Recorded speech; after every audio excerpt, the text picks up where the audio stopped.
ladies and gentlemen. I'm Nevin from Nev's Tech Bits, and today I want to talk about cell phone repair. If you're in the tech industry, then at least once or twice someone's come up to you and asked you if you can replace the cell phone screen. And I don't have to tell you that replacing a cell phone screen isn't exactly like switching out a hard drive on a laptop. So I'm going to give you some tips, tricks, and a few of the life experiences that I've had in the field with this kind of stuff. Sit tight. Catch you soon. So here we have an interesting cross-section of broken cell phones. Let me go through them all and tell you some of my experiences. Now, the big thing that you're going to run into is broken iPhones. And iPhones can be really simple to replace. Once the S6, actually even the S5, once they come along, it gets more difficult because you always have to save your original button. The identification button that reads your fingerprint has to be the exact same one the unit shipped with, or it's not going to work. You're going to get, I believe it's a B21 error, something like that. Anyways, these cell phones are generally very easy to fix if you don't have to switch the battery out, but I've done that. I've done it successfully. If I can do it, you can do it. Anyways, let's get some light on that. That's basically all you connect with right there, and that one of those is going to be your home button. One of those is going to be your digitizer, and the other one is going to be the screen input. With this break makes it easy to show you the two sections. Now, one thing you got to know about cell phones is you get the digitizer, which is on the inside, and then you get the glass. So if you're going real cheap and you just got the glass, odds are you're going to have to replace the digitizer, and that might be very difficult because the digitizer is glued right onto the board in many cases, but not in every case. In some cases, it's separate. I don't know why they decided to glue it. It makes it very difficult, definitely. And if you want to remove the digitizer from the glass, you're either going to have a very unbelievably steady hand and lots of patience. Patience is definitely a virtue when you're dealing with cell phones. You don't want to rush yourself. You want to take your time, make sure you get it done, make sure you get it done right. I don't know about you guys, but every now and then I get mad at something. I get mad to the point that when I'm trying to pull it apart and it's not coming, I just know that something's wrong and I'm going to break it, and I got to stop, I got to back off. You definitely have to have that ability when dealing with cell phones. See these little circuit boards right here? One thing a lot of noobs do is they break those. They push them past the bend point and they snap them, or they tear them. Well, let's put it this way. Remember back in the day when it was very easy to hurt a computer and they make really thick cases so that nothing could happen and everyone wore static straps and stuff like that because computers were dainty? These are dainty.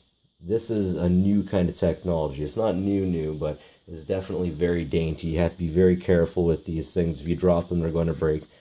And if you put these things in the wrong way, these little circuit boards, you will break them. That's basically like a very durable glass that we got there. But all noobs, I see a lot of noobs breaking these things and being too forceful. You see these clips here? They have to clip in, but if you do it wrong, you can really screw it up. Come on. There we go. Those will literally click right in to the main board. This unit got run over by a dump truck. All the wheels on one side of the dump truck. And you can see you got your glass, and then you got your digitizer back there. Another thing that often breaks is the back. You can definitely get this replaced. It's not very expensive, but there's very many different kinds of numbers you can get for that. Anyways, be dainty. Be so careful. And you're going to want to look a video up before you do any of this stuff. Let's talk a little more about the iPhone. This one got dropped. You can see the two parts of the phone. I gotta lift it up even further. Anyways, getting any iPhone, you gotta get your two hex screws there. And then flip this whole piece up. And that's where all your work's gonna be. If you need a new screen, right in there. And you can see the spots where you have to find the right spot. It's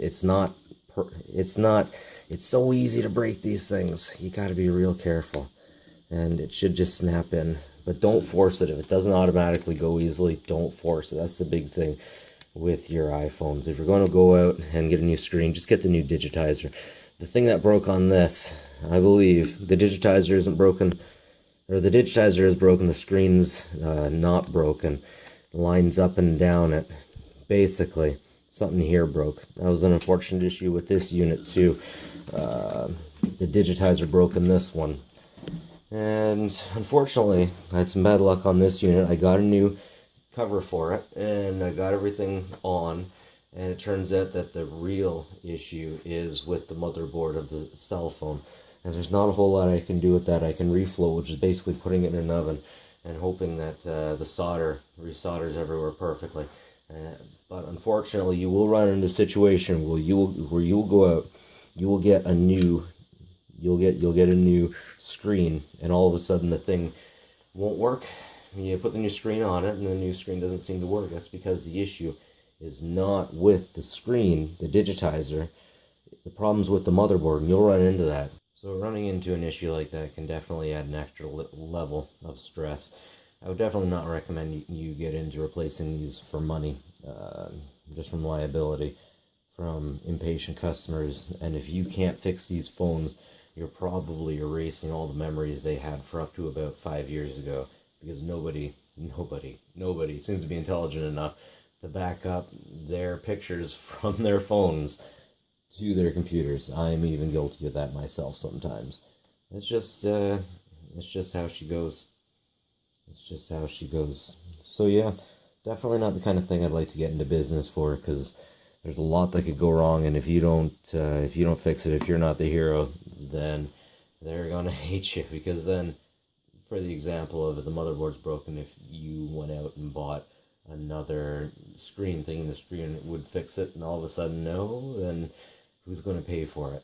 Who's going to pay for it? So if you're okay with that kind of stuff, then definitely go for it. But yeah, that's definitely a few tips and tricks. Always get the digitizer, always get the glass, always make sure everything comes with it. And remember that the Touch ID sensor has to be the original one in your Apple if you have a Touch ID sensor.